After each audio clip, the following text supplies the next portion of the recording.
মাই god! হাতিবাগানে গিয়ে বিনোদের খোঁজ করবি। এই নে ঠিকানাটা। হাতিবাগানটা কোন দিকে? পারবে না কেউ তোমার আমার খিলকি পোনা ছাড়াতে। মা চলো না, ওদিকে একটু খেল করে আসি।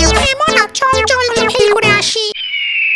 শুনুন না, বিনোদ কোথায় থাকে বলতে পারেন?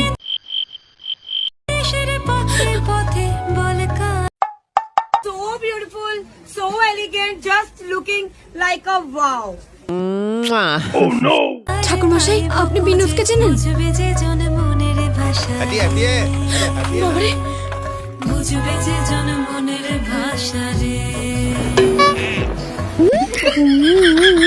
ভীষণ টেস্টি। শুনলাম তুমি বিনোদের বাড়ি যাবে।